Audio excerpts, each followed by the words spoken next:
الرحمن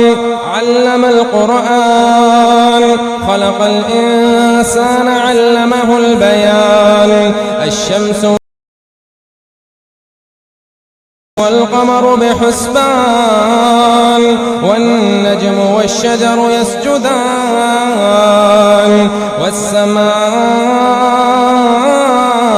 رفعها ووضع الميزان ألا تطغوا في الميزان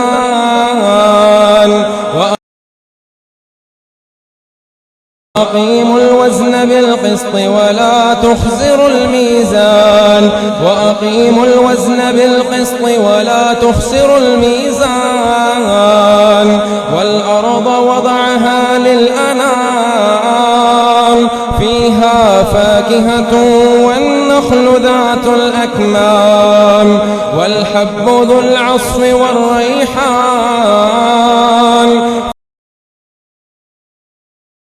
فبأي آلاء ربكما تكذبان خلق الإنسان من صلصال كالفخار وخلق الجان من مارج من نار فبأي آلاء ربكما تكذبان رب المشرقين ورب المغربين فبأي آلاء ربكما تكذبان مرج البحرين يلتقيان بينهما برزخ لا يبغيان فبأي آلاء ربكما تكذبان يخرج منهما اللؤلؤ والمرجان فبأي آلاء ربكما تكذبان وله الجوار المنشآت في البحر كالأعلام فبأي آلاء ربكما تكذبان كل من عليها فان كل من عليها فان ويبقى وجه ربك ذو الجلال والإكرام فبأي آلاء ربكما تكذبان يسأله من في السماوات والأرض كل يوم هو في شأن فبأي آلاء ربكما تكذبان سنفرغ لكم أيها الثقلان فبأي آلاء ربكما تكذبان يا معشر الجن والإنس إن استطعتم أن تنفذوا من أقطار السماوات والأرض فانفذوا لا تنفذون إلا بسلطان فبأي آلاء ربكما تكذبان يرسل عليكما شواظ من نار ونحاس فلا تنتصران فبأي آلاء ربكما تكذبان فإذا انشقت السماء فكانت وردة كالدهان فبأي آلاء ربكما تكذبان فيومئذ لا يسأل عن ذنبه إنس ولا جان فبأي آلاء ربكما تكذبان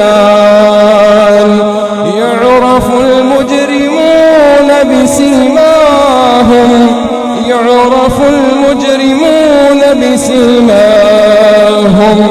فيؤخذ بالنواصي والأقدام فبأي آلاء ربكما تكذبان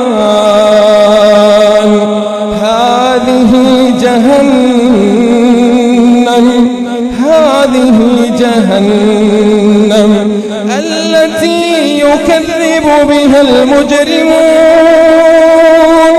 يطوفون بينها وبين حميم آن فبأي آلاء ربكما تكذبان ولمن خاف مقام ربه جنتان فبأي آلاء ربكما تكذبان ذواتا أفنان فبأي آلاء ربكما تكذبان فيهما عينان تجريان فبأي آلاء ربكما تكذبان فيهما من كل فاكهة زوجان فبأي آلاء ربكما تكذبان متكئين على فرش بطائنها من استبرق وجنى الجنتين دان فبأي آلاء ربكما تكذبان فيهن قاصرات الطرف لم يطمثهن إنس قبلهم ولا جان فبأي آلاء ربكما تكذبان كأنهن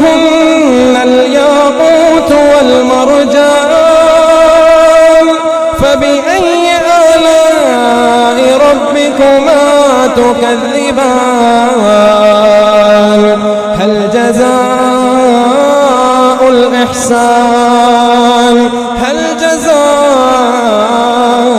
الإحسان إلا الإحسان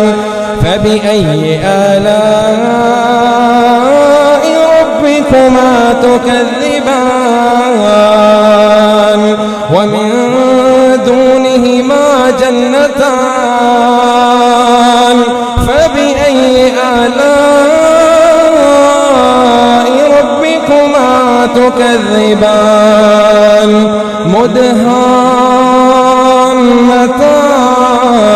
مدهامتان فبأي آلاء ربكما تكذبان فيهما عينان نضاختان فبأي آلاء ربكما تكذبان فيهما فاكهة ونخل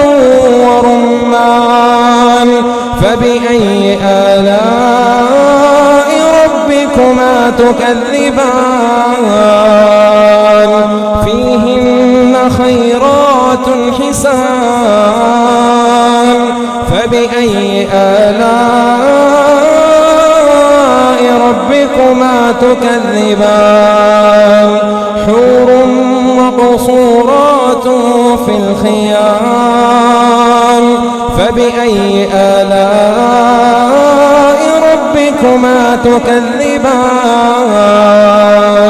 لم يطمثهن إنس قبلهم ولا جان فبأي آلاء ربكما تكذبان متكئين على رفرف خضر وعبقري حسان فبأي آلاء ربكما تكذبان تبارك اسم ربك ذي الجلال والإكرام.